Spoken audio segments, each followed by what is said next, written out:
The concept of culture is something that I would define with two spectrums. One spectrum is the normal spectrum where people are interested in digestible stuff like Irish rugby, Ted Lasso, or the American Masters in golf. And the other spectrum is the independent spectrum where people are interested in different mediums of art and media, and they're dedicated to represent those mediums through dressing up as cartoon characters and going to conventions, or entering the animation industry to create something of their own. I lie between these two spectrums where one day you might catch me animating something in Photoshop, and the other day you might catch me getting wasted in the pub, calling the referee a scumbag in a match with Ireland playing against New Zealand. When it comes to the independent spectrum, however, I'm in a number of groups on Facebook and Instagram dedicated to talking about different pieces of media from 2 decades ago. One of these groups is a private Facebook group dedicated to talking about the BBC's, in my opinion, most recognised children's television character, Brum. I grew up with the second iteration of Brum, as I was born 2 weeks after it aired in September of 2001, and I'd fully discovered it and embraced it around 2002. I discovered the first iteration of the series from 1991 and 1984, when YouTube started taking off around 2008, and I was given limited access to it by my parents for my safety. But I was firmly in the camp that the second iteration of the series was much more exciting to me as a child. When it comes to the Facebook group, I don't have much to say about it other than 2 members of the production of the show own it, and sometimes they hold little events here and there dedicated to the history of the show. More often than not, they post behind-the-scenes pictures of the show that were never seen on the internet until 2019. Stuff like how many stunt models of the character that were built, and the fact that the original model in the first series was the heaviest one that was built. One of these events that they held was one that I am still happy that I had attended, but I've thought about too much in recent months. It was a live stream dedicated to a lost episode from the second iteration of the series that was never aired on CBBC in 2001 for reasons that weren't disclosed to the public.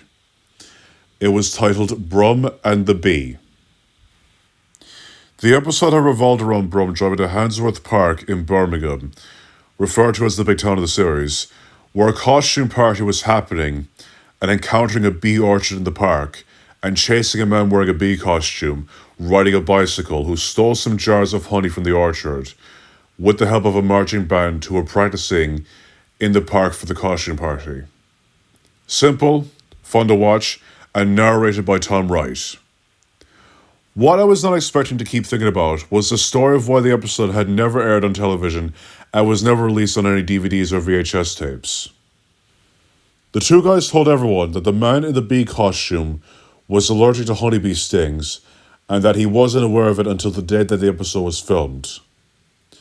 In the episode, there was a scene where Brum had entered a big shed in the park that showed 2 beekeepers working with some hives, which were square white crates stacked along 2 parallel lines of shelves in the shed, and that the man in the bee costume followed him in there to steal the jars of honey without being spotted, and before leaving, he tripped over a crate that was on the floor.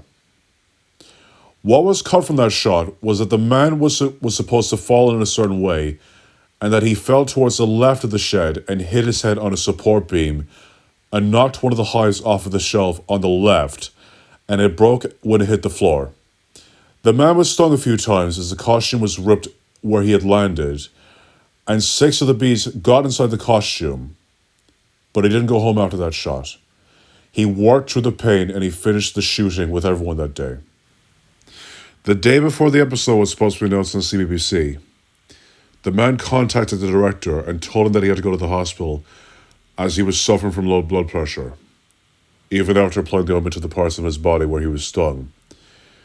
They then decided not to air the episode out of respect for what had happened. For me, it goes without saying that I have no interest whatsoever in working on the set of a film or a television show, because of how one thing like that can go horribly wrong without any warning.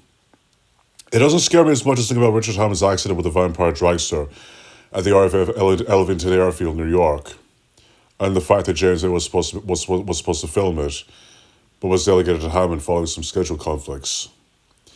But it annoys me when I don't know how it happened. I guess I got this attitude when I did a Safe Pass course a few months ago and we had to watch some poorly acted explainer videos about how safe you have to be when you're working at a building site. And we did some tests on who we would think would be in the right or wrong when it comes to accidents. Either way, I'm a lot more aware of my surroundings, no matter where I am, even when I'm drunk.